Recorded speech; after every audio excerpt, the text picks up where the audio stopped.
හරිද? අයිබෝවන් සුපුරුදු ලෙන්ගතුකම ආදරය විදුලකර ටීවී හරහා කැලණි විශ්වවිද්‍යාලයෙන් ඔබට ගෙනගෙන එන බව ඔබ හඳාකරම දන්නවා. අවසර දෙන්න අදත් ඒ මතකය අවසන්නට විශේෂයෙන්ම අපි දන්න කාරණයක් තමයි පසුගිය දින කිහිපය ඔස්සේම අපි කතා බහ කරපු යම් කාරණා පිළිබඳ සමාජයේ විවිධ මතවාද ගොඩනැගුණ බොහෝ දෙනෙක් අපෙන් ප්‍රශ්න කළා, බොහෝ දෙනෙක් අපෙන් ඇහුවා ඇයි මෙවැනි දේවල් කතා කරන්නේ කියලා. නමුත් අපි ජාතික වගකීමක් ඉටු කරන්නේ විශේෂයෙන්ම විද්‍යාලංකාර පිරිවෙන අවුරුදු 150ක අතීතයක් පිළිබඳව අපි කතා කරනවා. අපිට එහෙම කතා කරන්න ලොකු අයිතියක් තියෙනවා. විශේෂයෙන්ම කැලණිය විශ්වවිද්‍යාලයට. ඒ නිසා ඇයි මේ අතීතයත් එක්ක මේ ගමන යන්නේ, වර්තමානයට ඇයි මේක රැගෙන එන්නේ, අනාගතය කරා රැගෙන යන්නට සූදානම් වෙන්නේ කියන කාරණාවන් පිළිබඳ කතා බහ කරමු. ඒ පිළිබඳ කතා බහ කරන්න සුදුසුම දෙදෙනෙක් ඉන්නවා. මහා ඥාන මණ්ඩලයක් අපිත් සමග ඉන්නවා අද කතා බහට. මා අසලින් ඉන්නවා ආචාර්ය චිරාන් ජයසුන්දර, පුස්තකාලය අධිකාරී කැලණි විශ්වවිද්‍යාලය. ඉතාම ආදරෙන් පිළිගන්නවා අයිබෝන් කියලා ඔබතුමාව. අයිබෝන්. ඉන් අනතුරුව ජ්‍යෙෂ්ඨ කතිකාචාර්ය සමන් රාජපක්ෂක, අධ්‍යක්ෂක සංනිවේදන හා මාධ්‍යකකේ කැලණි විශ්වවිද්‍යාලයේ. අයිබෝන් සමන් මහත්තයා. අයිබෝන් වසන්ත. ඔව්. දැන් අපිට ප්‍රවේශයක් දෙන්න. විශේෂයෙන්ම අවුරුදු 150ක මේ ආරම්භය විදුලකර සරසවි පියසටහන් විදියට අපි මේවන නම් කරනවා. ඒ නිසා මේ මට හිතෙනවා එතනින්ම අපි කතා බහට ප්‍රවේශයක් දුන්නොත් හොඳයි කියලා. විද්‍යාලංකාර විශ්වවිද්‍යාලය ආරම්භ කරලා ඒට වසර 150ක් පිරීම නිමිත්තෙන් කැලණිය විශ්වවිද්‍යාලය විසින් විදුලකර සරසවි පියසටහන් ඥාන ගවේෂී ශාස්ත්‍ර නිකේතනයක මතකාවර්ජන නමින් වැඩසටහනක් සංවිධානය කරනවා. මේ වැඩසටහනේ පරමාර්ථය වන්නේ කැලණිය විශ්වවිද්‍යාලය වර්තමානයේ හඳුන්වන කැලණිය විශ්වවිද්‍යාලය නමින් හඳුන්වන මේ ශිල්පායතනය කොහොමද Tamanගේ අක්මුල් හොයාගෙන යන්නේ. වසන්ත ඇත්තටම ලෝකේ ඕනෑම කීර්තිමත් ශිල්පායතන අධ්‍යයන ආයතන වර්තමානයේ Tamanගේ සම්ප්‍රදාය හොයාගෙන යාම සාමාන්‍යයෙන් පුරුද්දක්. ඒ කියන්නේ රටක අධ්‍යාපනයට සම්ප්‍රදායක් අවශ්‍යයි. අධ්‍යාපනය කියලා කියන්නේ මේ ගොඩනැගිලි, යන්ත්‍ර සූත්‍ර, යාන වාහන සහ මේකේ තියෙන මේ ඔලුගෙඩි ගණන නෙමෙයි, සංඛ්‍යාවන් අගයන් නෙමෙයි අධ්‍යාපනය කියලා කියන්නේ. අධ්‍යාපනය කියලා කියන්නේ ඒ පසුපස තියෙන ඥාන ධාරාව, ඒ පසුපත තියෙන දැනුම් පද්ධතිය, ඒ පසුපස දිවෙන මහා සංස්කෘතික ශාස්ත්‍ර ග්‍රහණය. ඉතින් විද්‍යාලංකාර පිරිවෙනෙන් ආරම්භ වෙලා වර්තමානයේ කැලණිය විශ්වවිද්‍යාලයේ දක්වා එන මේ ගමන තුල පසු කරපු සම්දිස්ථාන මේ වසර 150ක ගමන් මඟ තුල පසු කරපු සම්දිස්ථාන තමයි අපි මේ සරසවි පියසටහන්, විදුලකර සරසවි පියසටහන් කියලා යම් විදිහක මතකාවර්ජනයකට ලක් කරන්නේ. විශේෂයෙන්ම මේ සම්ප්‍රදායේ තිබුණු මාහැඟි දේවල් නූතන පරම්පරාවට දායාද කිරීම. අද ලෝකයේ තියෙන ප්‍රකටම සොයා ගැනීම සහ ප්‍රකටම කියමන තමයි සාම්ප්‍රදායික දේවල් අතිශය නවීනයි කියන එක. ලෝකේ දියුණුවට පත් වෙලා තියෙන හැම ජාතියක්ම, හැම රටක්ම, හැම සමාජයක්ම එතෙන්ට යන්නේ තමන්ගේ සම්ප්‍රදාය අධ්‍යයනය කරමින්. සම්ප්‍රදායට පයින් ගහලා, සම්ප්‍රදාය නොසලකා හරිමින්, සම්ප්‍රදායට අකුල් හෙලමින් දියුණු වෙච්ච සමාජයක් ලෝකේ හොයාගන්න නැහැ වසන්ත. ඒ නිසා අපි උත්සාහ කරනවා, අපි කටයුතු කරනවා කැලණිය විශ්වවිද්‍යාලයේ උපකුලපතිතුමිය ජ්‍යෙෂ්ඨ මහාචාර්ය නිලන්තිද සිල්වා මහත්මියගේ මූලිකත්වයෙන්, වගේම මානව ශාස්ත්‍ර පීඨයේ පීඨාධිපතිතුමන් සුදත් ආචාර්ය සුදත් සෙනරත් මහත්මයා, ඒ වගේම සමාජ විද්‍යා පීඨයේ පීඨාධිපතිතුමන් මහාචාර්ය ගුණතිලක මහත්මයා ප්‍රමුඛ මේ සංවිධායක මණ්ඩලය කටයුතු කරමින් ඉන්නවා මේ විදුලකර පියසටහන් වැඩසටහන යටතේ. මේ අපේ යටගියාව, අපේ පූර්වජයින් විද්‍යාලංකාර සම්ප්‍රදාය තුළ ඒ ජනිත කළ මාහැඟි දේවල් නූතනයට අරගෙන එන්න. ඉතින් ලෝකේ හැම අධ්‍යයන සම්ප්‍රදායක්ම ගොඩනැගෙන්නේ මෙන්න මේ කියන පසුබිමත් එක්ක. නූතනය ගොඩනැගෙන්නේ මෙන්න මේ පසුබිමත් එක්ක. ඒක සොයා යාම තමයි අපි මේ කරන්න යන්නේ. මොකද වසන්ත මේ නූතන දියුණු සමාජය, දියුණුවයි හඳුන්වන මේ සමාජය අපට බල කර සිටිනවා. ඉතිහාසයන් කවදාකටත් වඩා අපට බල කර සිටිනවා මේ සම්ප්‍රදාය සොයාගෙන යන්න. ඔව්. හොඳ ප්‍රවේශයක් ජේෂ්ඨ ගතකචාර්යතුමා. දැන් බොහෝ වෙලාවට අපිට ඇහෙන කාරණයක් තමයි අපි දැන් මේ ගත කරන්නේ නූතන සමාජයත් එක්ක. අපි අර මිලේනියම් කියන සංස්කෘතිය පහු කරලා දැන් එතනින් පස්සේ අපි එනවා නව තාක්ෂණික විප්ලවයක් තියෙන සමාජ ක්‍රමයකට. ආචාර්යතුමා දැන් බොහෝ දෙනෙක් කියන කාරණයක් තමයි දැන් ඔය කියන ඉතිහාස කාරණා දැනට වළංගුද? මේ වරගෙන අපිට යන්න පුළුවන්ද? ලෝකයේ තාක්ෂණය දියුණු වෙනවා. ඊටාම ඉක්මනින් වේගවත් ගමනක ලෝකයේ ඉන්නේ. එතකොට අපි මේ යන ගමනත් එක්ක මේක හාර හුස්සලා යන එකද හොඳ නැත්නම් අපි මේ ගමනත් එක්ක රැල්ලේ දුවනවද කියන කාරණේ. අපි මෙතෙන්ට පොඩ්ඩක් කතා කරමුකෝ. වසන්ත, මම හිතන්නේ අපිට සම්ප්‍රදායෙන් තොරව අධ්‍යාපනයක් ගැන හිතන්න අමාරුයි. ඒක නිසා නමුත් වර්තමානයේ අපි දන්නවා ලෝකය 21 වෙනි සේවසට අනුගත වෙන්න ඕන. එතකොට අපි විශ්වවිද්‍යාලයක් මගින් සකස් කරන ශිෂ්‍යයා ඒ 21 වෙනි සියවසේ ජීවත් වෙන්න ඕන. ඒකෙදි අපි සම්ප්‍රදාය විතරක්ම කරපින්නාගෙන ගියොත් එහෙම අපි නූතන ලෝකයට ළඟා වෙන්න බැරි වෙනවා. හැබැයි ඒක නිසා මම හිතන්නේ නමුත් සම්ප්‍රදාය කියන එක අපිට වෙනස් කරන්න බෑ. සම්ප්‍රදාය කියන එක අපි ආරක්ෂා කරගන්න ඕන. දැන් කැලණි විශ්වවිද්‍යාලයේ වර්තමාන තත්ත්වය අරගෙන බැලුවම ඇත්තටම මේ විශ්වවිද්‍යාල ශිෂ්‍යයන් විද්‍යාලංකාරය කියන්නේ මොකක්ද කියලාවත් දන්නේ නැහැ. ඒක නිසා තමයි අපි පුස්තකාලයක් විදිහට මේ විශ්වවිද්‍යාලයේ සම්ප්‍රදාය මේ විද්‍යාලංකාර සම්ප්‍රදාය අඩුතරමේ ළමයින්ට ගෙනියන්න. මියුසියම් එකක් හරි ගස්සලා අවුරුද්දක් ගානේ විද්‍යාලංකාරය ගැන ප්‍රදර්ශන පවත්වලා කතා පවත්වලා මේක අරගෙන යන්න බලන්නේ. මොකද හැම කෙනාම දැනගන්න ඕන ඉංග්‍රීසි භාෂාවෙන් ලංකාවේ තිබිච්ච අධ්‍යාපනය බිඳලා ග්‍රාමීයව සිංහල භාෂාවෙන් ඉගෙනගත්ත ළමයින්ට තනක් ලැබුණේ මේ විද්‍යාලංකාරයේ විද්‍යෝදය කියන විශ්වවිද්‍යාල ආරම්භ කිරීමෙන් විතරයි.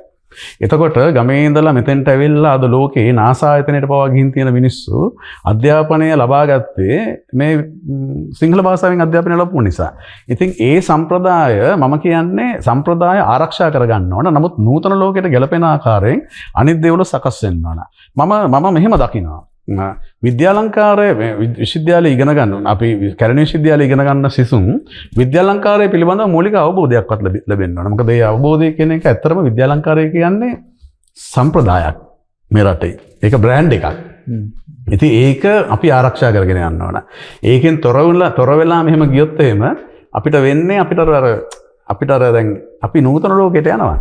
නමුත් අපේ සම්ප්‍රදාය ගැන අපිට ඒ කියන්නේ අපේ ඉතිහාසය ගැන අපි කොහොමද මෙතෙන්ට ආවේ කියන එක පිළිබඳ අවබෝධයක් ශිෂ්‍යයන්ට ලැබෙන්නේ නැහැ. දැන් උදාහරණයක් විදිහට මේ විශ්වවිද්‍යාලයේ පටන් ගන්නකොට පොත් 35000ක් මේ පරිත්‍යාග කරලා පුස්තකාලයක් ඉදි කරේ ඒ කියන්නේ විද්‍යාලංකාර පිරිවෙනේ. ආවේ. නමුත් ඒ කාලේ හැටියට ඒක ඒ කියන්නේ ලොකු මේ පොත් ප්‍රමාණයක්. ඉතින් ඒ වයින් තමයි පටන් ගත්තේ. ඉතින් ඒ සම්ප්‍රදාය ගැන ළමයින්ට කිසි අවබෝධයක් නැහැ. ඒක නිසා මම දකිනවා විශ්වවිද්‍යාලයේ අනිවාර්යෙන්ම මේ සම්ප්‍රදාය ආරක්ෂා කරගන්න ගමන් නූතන ලෝකයට යා යුතුයි කියන එක. හොඳයි. අපි විශ්වවිද්‍යාල ප්‍රජාවට පමණක් නෙමෙයි සමස්ත සමාජයටම අපි ආමන්ත්‍රණය කරන ඔබට කියනවා අක්මුල් සිඳගෙන ඉතිහාසය සංගවලා කාලේ වෙලිතලාවෙන් මේවා යටපත් වෙලා අපිට මේ ගමන යන්න බෑ. අර වගේ අපි නාසා ආයතනයේ වැඩ කරන්න පුළුවන් මානසිකත්වයක් හදා ගන්න පුළුවන්. තමන්ගේ වෘත්තීයභාවය රොබෝ කෙනෙක් වගේ හැදුනට වැඩක් නැහැ. ඕ සංවේදී සිවි නොවෙනවා නම්. ශිෂ්ටගත කජානතුමා දැන් අපි මෙහෙම දෙයක් හිතමු. අපිට ලොකු ඉතිහාසයක් සැදිච්ච මුදුන් මුල් තියෙන බිමක අපි මේ කතා බහ කරන්නේ. එතකොට අපි දන්නවා විශේෂයෙන්ම අසරණ සරණ සංඝරාජ හාමුදුරුවෝ ලොකු විප්ලවයක් කරා නිදහස් අධ්‍යාපනය වෙනුවෙන් ඔය අරගල තිබුණු කාලේ අධිරාජ්‍යවාදී අරගලත් එක්ක මේක බේරාගෙන එහෙම සංස්කෘතියක් ඇතුළේ තමයි විද්‍යාලංකාරය සහ විද්‍යෝදය උපදින්නේ. දැන් අපි අද කතා කරන මේ පුණ්‍යවන්ත භූමිය නිර්මාණය වුණේ ඔන්න ඉතිහාසයේ පාදක කරගෙනම තමයි. එතකොට ඇයි මේ සම්ප්‍රදායන් වලටම ප්‍රමුඛතාවයක් දීගෙනම අර කිව්වා වගේ අපි නව සංස්කෘතියට යන්න ඕනේ. ඒක ඇත්ත. හැබැයි අපිට අතාරින්න බැරි තැන් තියෙනවා. මේ කාරණාත් එක්ක අපිට අතාරින්න බැරි තැන් තියෙනවා. අර මේ සාකච්ඡාව ඇතුළේම අපි මේ කතා කරොත් හොඳයි කියලා හිතෙනවා. ගොඩක් වෙලාවට ස්වාමින් වහන්සේලා තමයි ප්‍රමුඛතාවය ගත්තේ. මේ මුල් රකින්න. හැබැයි ගිහි සමාජය ඇතුළේ ලොකු බලපෑමක් තිබ්බා, වගකීමක් තිබ්බා. අපි ඒ ගැන පොඩ්ඩක් කතා කරමු. අතන වසන්ත දැන් විද්‍යාලංකාර පිරිවෙන ආරම්භ වෙන්නේ 1875 එවකට ලංකාවේ තිබුණු සමාජ සංස්කෘතික පසුබිම කේන්ද්‍ර කරගෙන. අසරණ අපි ඇත්තොත් මේ සරණංකර සංඝරාජ ස්වාමින් වහන්සේගේ ඒ භික්ෂු පරම්පරාවේම එන උන්වහන්සේගේම ඒ භික්ෂු පරම්පරාවට පසුකාලීනව නායකත්වයේ දෙන වලානේ ශ්‍රී සිද්ධාර්ථ නායක ස්වාමින් වහන්සේගේ ශිෂ්‍යවරයන් දෙනමක් වන එකඩුවේ සුමංගල ස්වාමින් වහන්සේත් රත්මලානේ ශ්‍රී ධර්මාලෝක ස්වාමින් වහන්සේගේ නායකත්වයෙන් තමයි විද්‍යෝදය මහ පිරිවෙනත් විද්‍යාලංකාර මහ පිරිවෙනත් නිර්මාණය වුණේ.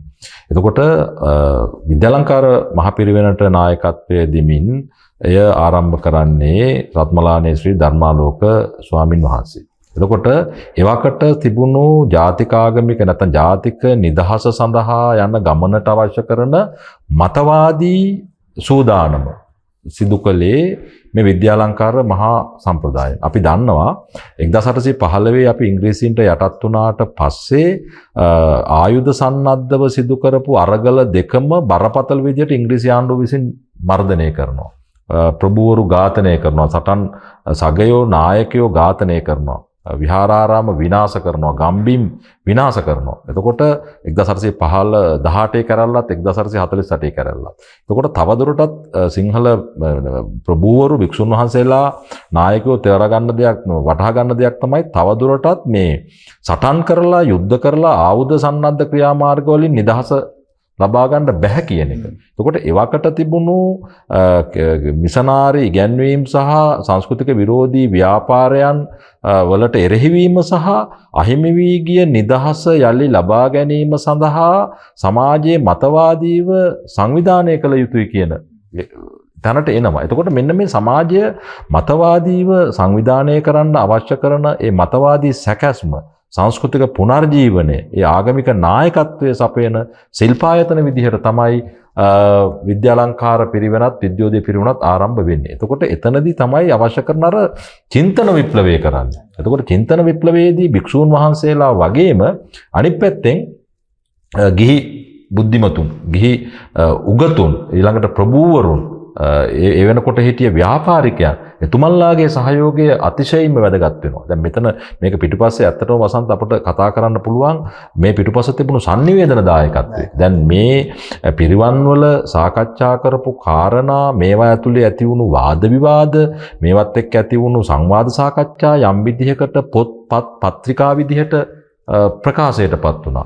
බෞද්ධ මුද්‍රණාල ආරම්භ වෙන්න පටන් ගත්තා. ලංකාභිනව විශත මුද්‍රණාලය, ලංකෝපකාර මුද්‍රණාලය වගේ මුද්‍රණාල ආරම්භ කරන්න පටන් ගත්තා. බෞද්ධ මුද්‍රණාල අරන් මේවා යම් විදිහකට ප්‍රකාශ බවට පත් කරලා මේවා බහුල කරලා බෙදා හරින්න පටන් ගත්තා. එතකොට යම් විදිහකට බෞද්ධ පුනර්ජීවන ව්‍යාපාරයක් රට තුල ස්ථාපිත වෙනවා. එතකොට මේක භික්ෂුන් වහන්සේලා සහ අනික් පැත්තෙන් ගිහි ප්‍රභූවරු, ඊළඟට උගතුන් සහ ව්‍යාපාරිකයෝ එකතු වෙලා කරගෙන ගියපු ව්‍යාපාරයක්. එතකොට දැන් මේ විද්‍යාලංකාර පිරිවෙන ගත්තහමත් අපට පේන දෙයක් තමයි මේ පිරිවෙන කියලා කියන්නේ මේ හාමුදුරුවෝ ඇවිල්ලා බුදුන් වහන්සේ දේශනා කරපු ධර්මය දේශනා කරමින් බුදුන් වහන්සේ අනුදැන වදාළේ ධර්ම මාර්ගයේ ගමන් කරමින් සබ්බ දුක්ඛ නිස්සරණ නිසාය පබ්බජ්ජා කියලා මේ මාර්ගයේ යමින් පරම විමුක්තිය සලසා ගැනීම පරම නිෂ්ඨාව කරගෙන කටයුතු කළා පමණක් නොවේ. ඒ ශාසන බ්‍රහ්මචර්යාවේ හැසිරෙන ගමන්ම තත්කාලීන සමාජ පරිවර්තනයන්, සත්කාලීන සමාජ අරගලවලට නායකත්වය දුන්නා. ඒක තමයි මේ විද්‍යාලංකාර පිරිවෙතේ තියෙන විශේෂත්වය. එතකොට තමන් ළඟට එන දායකයට පිරිත් නූලක් ගැට ගහන ගමන්, සෙත් සාන්ති කරන ගමන්, බෝධි පූජාව කරන ගමන්, තමන්ගේ දායකයාගේ කුදුමහත් කටයුතු ඉෂ්ට සිද්ධ කරලා ගන්න ගමන්, පාංශුකූලයට වඩින ගමන්, ඒ අයට ලෞකික ජීවිතයේ අවශ්‍ය අරමුණු ආකාරයන් ඉෂ්ට කරලා දෙන ගමන්, ලෝකෝත්තර ජීවිතයට අවශ්‍ය කරන මාර්ගය පෙන්වලා දෙන ගමන්, ඒ ලෝකෝත්තර මාර්ගයට යන ඒවා අහුරන අනිකුත් සමාජ බලවේග, හරි, ඒ සමාජ බලවේග වලට තමයි මේ සටන් කරේ. එතකොට මේ විද්‍යාලංකාර මේ පිරිවෙන් මේ භූමි අරන් බලහම මේක පුණ්‍ය භූමියක්. අනෙක් පැත්තෙන් ශාස්ත්‍ර නිකේතනයක්. හරි, ලෝක ප්‍රකට නාලන්දා විශ්වවිද්‍යාලය, වික්‍රමශීලා විශ්වවිද්‍යාලය, මහා විහාරය වැනි ශාස්ත්‍ර නිකේතනයක්. අනෙක් පැත්තෙන් සටන් භූමියක්. හරි, අනෙක් පැත්තෙන් මිනිස්සුන්ගේ චින්තනය හදපු, චින්තන විප්ලවය සිදු කරපු මහා ඒ චින්තන විප්ලව හදපු තැන.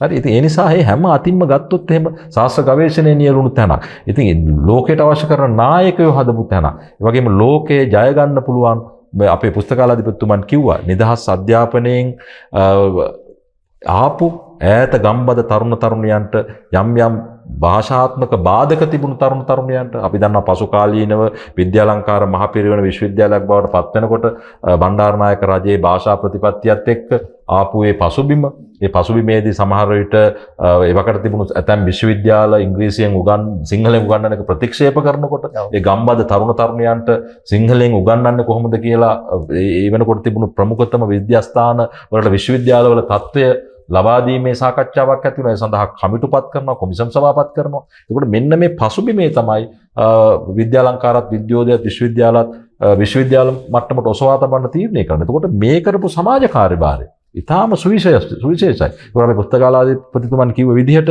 ඒ ග්‍රාමීය අපේක්ෂාබංගත්වයට පත්වෙච්ච තරුණයාට තමන්ගේ හීන දකින්න ලෝකයේ විවෘත මනසකින් ලෝකයේ දිහා දකින්න පුළුවන් කවුලුවක් නිර්මාණය කරේ මේ පුණ්‍ය භූමිය. එතකොට මේක සාමූහික කාර්යභාරයක්. එතකොට මේ පිරිවන් කියලා කියන්නේ ආඳුරුගොල්ලෝ බණ භාවනානුයෝගීව හිටිය තැන් පමණක් නෙමෙයි.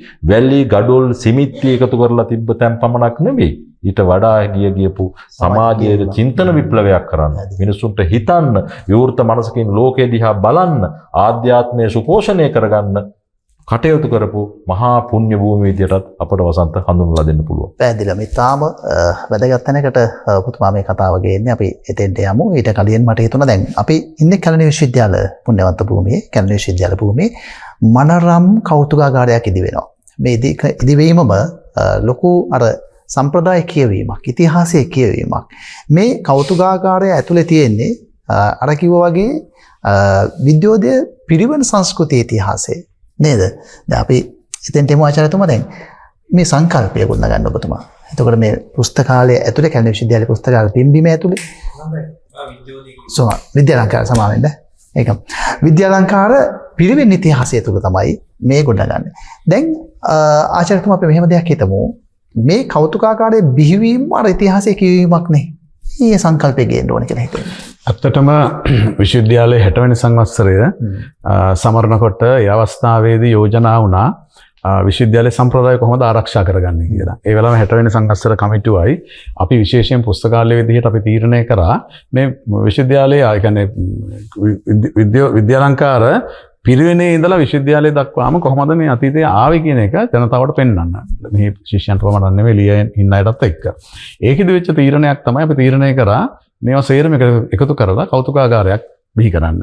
ඉතින් මේ කෞතුකාගාරයක් බිහි කරා විතරක් නෙමෙයි මේ කෞතුකාගාරය අනිත් පැයට අරින්න ඕන. ඒ කියන්නේ නැත්තම් අපේ සමාජයට විවර වෙන්න ඕන. සමාජයට විවර වීම සඳහා අපි විවර කිරීම සඳහා අපි දැන් අවස්ථාව ලබා දීලා තියෙනවා. ඕනම කෙනෙකුට ඇවිල්ලා බලන්න පුළුවන්. විශේෂයෙන් පාසල් වල, එතකොට වෙන උසස් අධ්‍යාපන ආයතන වල, සාමාන්‍ය මහ ජනතාව, ඒ වගේම මේ විශ්වවිද්‍යාලයට පැමිණෙන හැම විදේශිකයෙක්ම මේ කෞතුකාගාරය නැරඹීමට එනවා. ඒ වෙලාවේදී තමයි ඇත්තටම කෙනෙක් තීරුම් ගන්නේ මොකද්ද මේ කැලණි විශ්වවිද්‍යාලය කියන එක. මොකද කැලණි විද්‍යාලංකාරය කියන නමවත් නැහැනේ දැන්. ඒකත් 1978 දී වෙනස් වුණා කැලණි විශ්වවිද්‍යාලයට බව. ඒතකොට විද්‍යාලංකාරයේ විශ්වවිද්‍යාලය ආරම්භ කරනකොට එක නීති රීති තිබුණා. දැන් උපකුලපතිවරයෙක් විය යුත්තේ හාමුදුරු කෙනෙක් සිංහල භාෂාවෙන් උගන්වනවා. සේරම සම්ප්‍රදාය සම්පූර්ණ වෙනස් කරා 1978 ජයවර්ධන ආණ්ඩුව. ඊට පස්සේ මම ඒකේ වැරද්දක් දකින්නේ නැහැ. නමුත් ඒ වෙලාවේ අවස්ථාවේ ඒ වෙලාවේ ඒකට හේතු වුණේ දේශපාලන පරිගැනීමක්. මොකද ශ්‍රී ලංකා නිදහස් පක්ෂයයි UMP එක අතර තිබිච්ච ප්‍රශ්න නිසා. නමුත් වැරද්දක් දකින්නේ නැහැ කියලා මම කියන්නේ අපි ලෝකයට යන්න ඕන. මම අර ඉස්සෙල්ලා කිව්වා වගේ ලෝකය දකින්න ඕන. අපෙන් බිහි වෙන අයත් NASA ආයතනයේ වැඩ කරන්න ඕන. අපෙන් බිහි වෙන අයත් වෙන වෙන තැන්වලට යන්න ඕන. Google එකේ වැඩ කරන්න ඕන. එතකොට ඒකට යන ගමන් නමුත් සම්ප්‍රදාය අපි ආරක්ෂා කරගන්න ඕන. ඔව්. ඒක සඳහා අපිට කරන්න පුළුවන් මොනවද කියන එක තමයි විශේෂයෙන් පුස්තකාලයක් විදිහට අපි කරන්න කටයුතු කරේ. මම පෞද්ගලිකව දකිනවා මේ විශ්වවිද්‍යාලයට පැමිණෙන සියලුම ශිෂ්‍යයන්ට අඩුතරමේ කැලණි විශ්වවිද්‍යාලයේ විද්‍යාලංකාර විශ්වවිද්‍යාලයේ විද්‍යාලංකාර පිරිවෙනේ ඉතිහාසය පිළිබඳව යම්කිසි මොඩියුල් එකක් භාවිතා කරලා ළමයින්ට අවබෝධයක් ලබා දෙන්න උගන්වන්න කටයුතු කරන්න ඕන සියලු දෙනාටම කියන එක. මොකද ඒක අත්‍යවශ්‍යයි. මොකද මේක මම අර ඉස්සෙල්ලා කිව්වා වගේ කැලණිය විද්‍යාලංකාර විශ්වවිද්‍යාලය එහෙම නැත්නම් කැලණි විශ්වවිද්‍යාලය කියන්නේ වෙන විශ්වවිද්‍යාල වලට සමාන කරන්න බැරි විශ්වවිද්‍යාලයක්. දැන් අද අරගෙන බැලුවහම පස්සේ වර්තමානයේ බිහි වෙලා තියෙනවා ගොඩක් විශ්වවිද්‍යාල. ඒ හැම එකම ලොකු තාක්ෂණික අතින් අරවයින් මේවෙන් හැම එකෙම ඒ කියන්නේ ඉහළ පාඨමාලාවම පවත්වනවා. නමුත් කැලණි විශ්වවිද්‍යාලයේ ඒ අතින් අර සම්ප්‍රදායේ යම් කිසි මට්ටමකට ආරක්ෂා කරගෙන ඉහළ තලයක වැජබෙනවා. ඉතින් ඒක වැඩි දියුණු කරගන්න නම් අපි ඔය දෙකම සමානුපාතිකව ගමන් කිරීමට අවස්ථාවක් සලස ගන්න ඕන කියන එක මම හිතනවා. අනිවාර්යයෙන්ම ආචාර්යතුමා දැන් මේ රටේ නිදහස් අධ්‍යාපනයේ හිමිකම් කියපු බලන් ඉන්න ඔබ කතා කරන අපි මේ සියලු දෙනා වගේම මේ රටේ නිදහස් අධ්‍යාපනයේ හිමිකරු. ඉතින් ඒකට කැලණි විශ්වවිද්‍යාල පින්බිම භූමිය ඇතුලේ අපි කතා බහ කරාට ඇත්තට මේකට මග පෑදෙන්නේ ඔය විද්‍යාලංකාර පිරිවෙනේ සංස්කෘතිය. මොකද ස්වාමින් වහන්සේලාගේ මැදිහත් වීම ජ්‍යෙෂ්ඨ කතිකාචාර්යතුමා අපි මේ කාරණේ කියන්න ඕනේ. දැන් අපි දන්නවා යම් ආකාරයක කුලපන්තියක් ඇතුළේ තමයි උසස් අධ්‍යාපනය තිබෙක පාර්ලිමේන්තුව ඇතුළේ තිබ්බ ඒ කාලේ CWW කණ්ඩංගර මැතිතුමා විශාල මෙහෙවරක් කරා. ඔහු ජාතික කර්තව්‍යයක් කරනකොට ඔහු පිටුපස සිටියේ මේ විද්‍යාලංකාර පිරිවෙනේ හාමුදුරුවෝ. ඔවුන් තමයි මේ ජාතික කර්තව්‍යුත් සහ නිදහස් අධ්‍යාපන බාලාංශයෙන් ඉඳලා උසස් අධ්‍යාපනය දක්වාම නොමිලේ දෙන්න ඕනේ කියන සංකල්පය ගේන්නේ. අපි මේ ගැන පොඩ්ඩක් කතා කරමුකෝ. ඇත්තටම අපි මිට කියන්නේ ඔබ අපේ කලින් විමසපු ප්‍රශ්නවලදීත් කතා කරපු දෙයක් තමයි මේ කියන්නේ මේ පිරිවෙන බිහිවීම සහ ඉන් පසුව 59 පිරිවෙන විශ්වවිද්‍යාලයක් දක්වා පරිවර්තනය වීම කියන කාරණා දෙක පසුපසම තියෙන්නේ සුවිශාල සමාජ වපසරියක්. ඒ කියන්නේ මේ ශිල්පායතන දැන් අද කාලේ පාසල් හැදෙනවා දේශපාලඥයන්ගේ උමනාවට. කාට හරි උපකුලපතිකමක් දෙන්න වුණාම ආණ්ඩුවේ ඉන්න ජනාධිපතිතුමාට හරි අධ්‍යාපන ඇමතුමාට හරි අගමැතිතුමාට හරි හිතවතෙකුට විශ්වවිද්‍යාලයක් හදලා උපකුලපතිව දෙනවා.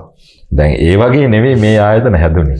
ඊට වඩා විශාල ලොකු මේ සමාජ මේ අවකාශයක් සම්පූර්ණ කරන සමාජ ඉල්ලීමක් සමාජ අවශ්‍යතාවයක් සපුරන්න තමයි මේ ආයතන බිහිුනේ. ඒ නිසා තමයි මේ ආයතන අදටත් මෙතරම් ශක්තිමත්ව තමන්ගේ කිතු ගොස ලොවට විදහා පාන්නේ. ඉතින් ඒ නිසා විද්‍යාලංකාර පිරිවෙන ආරම්භයත් අනෙක් පැත්තෙන් 1959 පිරිවෙන විශ්වවිද්‍යාලයක් දක්වා පරිවර්තනය වීමේ පසුපස තියෙන්නේ මේ කටයුත්ත. දැන් අපි දන්නවා මේ පීඨ 5කින් ආරම්භ වුණු විද්‍යාලංකාර විශ්වවිද්‍යාලය. මුලින්ම හිටියේ මට අවසර දෙන්න මේ සංඛ්‍යා ලේඛන කියන්න 1959 අභ්‍යන්තර සිසුන් 363 දෙනෙක්. අද වගේම බාහිර සිසුන් 2121 දෙනෙක්. අද වසන්ත මේ වනකොට කැලණිය විශ්වවිද්‍යාලය විද්‍යාලංකාර විශ්වවිද්‍යාලය යම් නාමකරණයන් සංශෝධනය වෙලා අද අපි හඳුන්වන්නේ කැලණිය විශ්වවිද්‍යාලය කියලා. එතකොට අද කැලණිය විශ්වවිද්‍යාලයේ ආසන්න වශයෙන් ශිෂ්‍ය සංඛ්‍යාව 16000කට වැඩි. ඒ වගේම පශ්චාත් උපාධි අපේක්ෂකයන් ඉන්නවා 2000කට වැඩි ප්‍රමාණයක්. ඒ වගේම අපේ ආචාර්ය මණ්ඩලයේ ඉන්නවා 600 ගානක් 700කට ආසන්න ප්‍රමාණයක්. ඒ වගේම අපි බාහිර උපාධි හදාරන අපේ විද්‍යාර්ථීන් ඉන්නවා 56000කට වැඩි ප්‍රමාණයක්. එතකොට අද අපේ උපාධි පාඨමාලා නැත්නම් අපේ පීඨ හරි අපි 7කින් මේ උපාධි ප්‍රදානය කරනවා. එතකොට අනුබද්ධ ආයතන දෙකක් පශ්චාත් උපාධි ආයතන දෙකක් අපි විශ්වවිද්‍යාල යටතේ ක්‍රියාත්මක වෙනවා. ඒකට මේ විදිහට ගත්තාම විශාල සේවාවක් මේ ලෝකේ පුරාම පැතුරුණු සේවාවක් මේ විශ්වවිද්‍යාලය මගින් ඉෂ්ට සිද්ධ කරනවා. එතකොට අර 59 ඊටම පටන් ගත්ත ඒ සමාජ අවශ්‍යතාවය. එදා ගම්බදව තිබුණු සමහර විට ඒ මිනිස්සුන්ට තිබුණු අසහනය ස්වභාෂාවෙන් ඉගෙන ගැනීමේ කියන ඒ තිබුණු සීමාවන් ඒවා අතික්‍රමණය කරමින් ස්වජාතික චින්තනය හරි මතු කිරීම එය ඉස්සරහට අරගෙන යම. නමුත් අද වෙනකොට ඒවා කොයි තාක් දුරකට ඉෂ්ට සිද්ධ වෙලාද ඒ අරමුණු වලට අපට ගමන් කරන්න පුළුවන්කම ලැබිලා තියෙනවද කියන එක අපිට විවාදාත්මකයි. ඒක අපි වෙනම සාකච්ඡා කරන්න ඕන දෙයක්. නමුත් ඒ වෙනකොට විශේෂයෙන්ම බණ්ඩාරනායක ශ්‍රීමතානන් අරගෙන ගියපු එතුමාගේ භාෂා ප්‍රතිපත්තිය ස්වජාතික ප්‍රතිපත්තිය සංගවේද ගුරු ගෝවිකම්කරු ඒ දේශපාලන පිළිවෙත ඒකත් එක්ක ගොඩනැගිච්ච ඒකරාශී විශ්ව ජන ඒ කණ්ඩායම බණ්ඩාරනායකට කලින් ඩල්ලි සේනානායක මැතිතුමා තමයි අවධානය යොමු කරන්නේ මේ ස්වභාෂාවෙන් උගන්වන්න ඕන විශ්වවිද්‍යාල හදන්න ඕන කියන එක. ඒතකොට එතුමන් මං හිතන්නේ CWW කන්නංගර මහත්මයාගේ මූලිකත්වයෙන් කමිටුවක් පත් කරනවා. කොමිසමක් පත් කරනවා. කොමිටුවක් පත් කරලා එයා යෝජනා කරනවා ස්වභාෂාවෙන් උගන්වන්න විශ්වවිද්‍යාල පුස්තකාලයතුමා නේද? දෙකක් හදන්න ඕන කියලා. ඒ මට්ටමට තියෙන හොඳ පිරිවෙන් දෙකක් තෝරගන්න ඕන කියන එක. එතකොට දෙකක් යෝජනා වෙනවා. ඉතින් එතකොට මේ 51 ඉඳන් වගේ තමයි මේ සාකච්ඡාව එන්නේ. එතකොට බණ්ඩාරනායක ශ්‍රීමතාණන් ඇත්තම නායකත්වයේ දෙන්නේ ඒ කාරණේට. ඒ කියන්නේ සෑහෙන කාලාන්තරයක් තිස්සේ